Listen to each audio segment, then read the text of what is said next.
Hello, and welcome to another episode of Unworthy History. We talk about actual history on this channel, and we usually do so by reading old books. So today, I'm going to start a new series based on this old book right here. This is the Autobiography of Apache Chief Geronimo. And so this talks about a lot of the different battles and things like that. And so today in this first episode, I'm just going to read the introduction. And then in the next episode, we'll first talk about some of his battles, mainly against the Mexican army. And then later some battles against the U.S. Army. So he's writing this around 1905 and 1906. This is after about 20 years of him being a POW, or prisoner of war, under the United States. So this is basically Geronimo's perspective, and we're going to bring that perspective back to life here on this program. Dedicatory. Because he has given me permission to tell my story, because he has read that story and knows I try to speak the truth, because I believe that he is fair-minded and will cause my people to receive justice in the future, and because he is chief of a great people, I dedicate this story of my life to Theodore Roosevelt, President of the United States, Geronimo. In the latter part of the summer of 1905, I asked the old chief to allow me to publish some of the things he had told me, but he objected, saying, however, that if I would pay him, and if the officers in charge did not object, he would tell me the whole story of his life. I immediately called at Fort Sill and asked the officer in charge, Lieutenant Purington, for permission to write the life of Geronimo. I was promptly informed that the privilege would not be granted. Lieutenant Purington explained to me the many depredations committed by Geronimo and his warriors and the enormous costs of subduing the Apaches, adding that the old Apache deserved to be hanged rather than spoiled by so much attention from civilians. A suggestion from me that our government had paid many soldiers and officers to go to Arizona and kill Geronimo and the Apaches, and that they did not seem to know how to do it, did not prove very gratifying to the pride of that regular Army officer, and I decided to seek elsewhere for permission.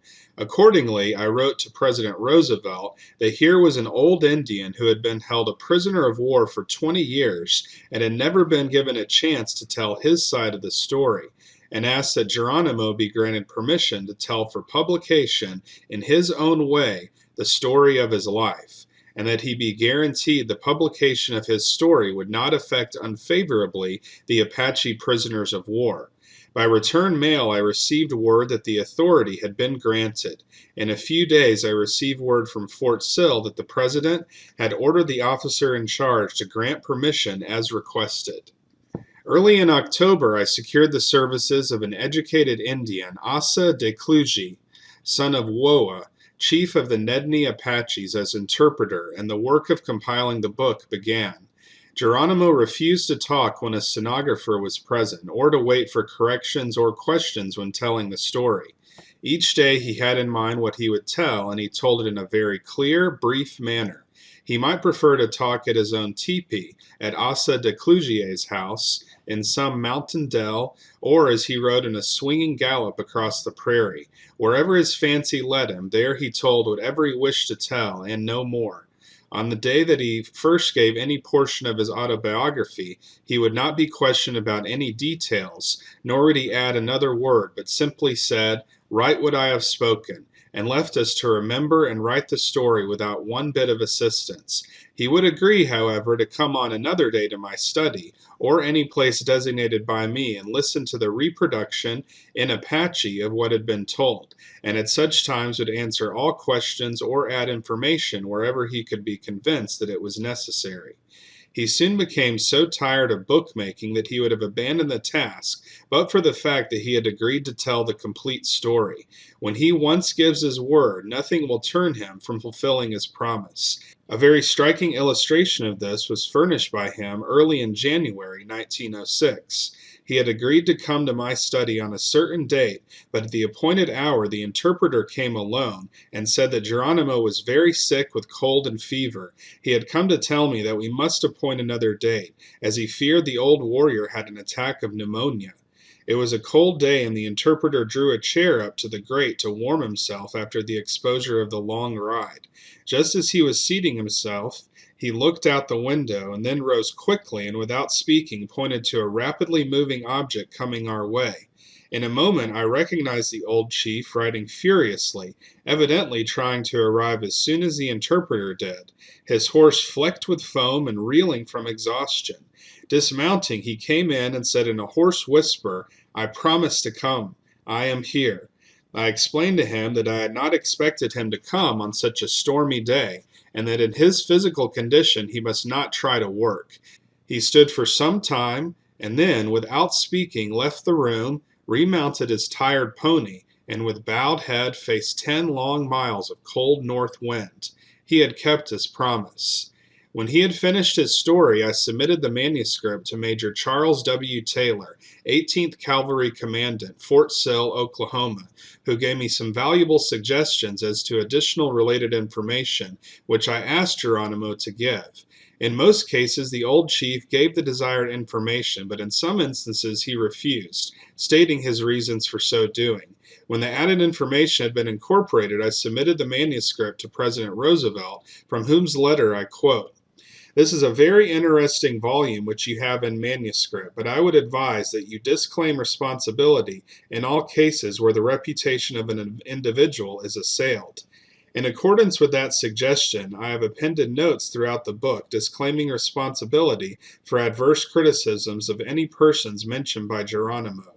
On June 2nd of 1906, I transmitted the complete manuscript to the War Department. The following quotation is from the letter of transmission.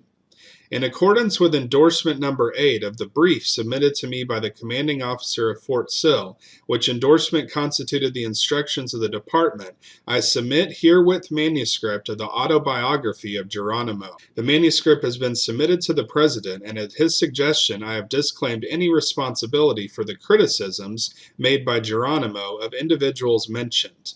6 weeks after the manuscript was forwarded, Thomas C. Barry, Brigadier General, Assistant to the Chief of Staff, sent to the President the following. Memorandum for the Secretary of War. Subject: Manuscript of the Autobiography of Geronimo. The paper herewith, which was referred to this office on July 6th, with instructions to report as to whether there is anything objectionable in it, is returned. The manuscript is an interesting autobiography of a notable Indian, made by himself. There are a number of passages which, from the departmental point of view, are decidedly objectionable. These are found on pages 73, 74, 90, 91, and 97, and are indicated by marginal lines in red. The entire manuscript appears in a way important as showing the Indian side of a prolonged controversy, but it is believed that the document, either in whole or in part, should not receive the approval of the War Department. The memorandum is published that the objections of the War Department may be made known to the public. The objection is raised to the mention on pages 73 and 74 of the manuscript of an attack upon Indians in a tent at Apache Pass, or Bowie, by U.S. soldiers. The statement of Geronimo is, however, substantially confirmed by L.C. Hughes, editor of the Star at Tucson, Arizona. On pages 90 and 91 of the manuscript, Geronimo criticized General Crook. This criticism is simply Geronimo's private opinion of General Crook. We deem it a personal matter and leave it without comment, as it in no way concerns the history of the Apaches. On pages 97 of the manuscript, Geronimo accuses General Miles of bad faith. Of course, General Miles made the treaty with the Apaches, but we know very well that he is not responsible for the way the government subsequently treated the prisoners of war. However, Geronimo cannot understand this and fixes upon General Miles the blame for what he calls unjust treatment. One could not expect the Department of War to approve adverse criticisms of its own acts, but it is especially gratifying that such a liberal view has been taken of these criticisms, and also that such a frank statement of the merits of the autobiography is submitted in the memorandum. Of course, neither the President nor the War Department is in any way responsible for what Geronimo says. He has simply been granted the opportunity to state his own case as he sees it. The fact that Geronimo has told his story in his own way is doubtless the only excuse necessary to offer for the many unconventional features of this work. So that's it for this episode. But in the next episode on this Geronimo autobiography, we're going to learn about kind of his first battle, really, against Mexican soldiers back around the 1850s. So if you want to see more episodes like this, then be sure to like and subscribe. And we'll see you next time on Unworthy History.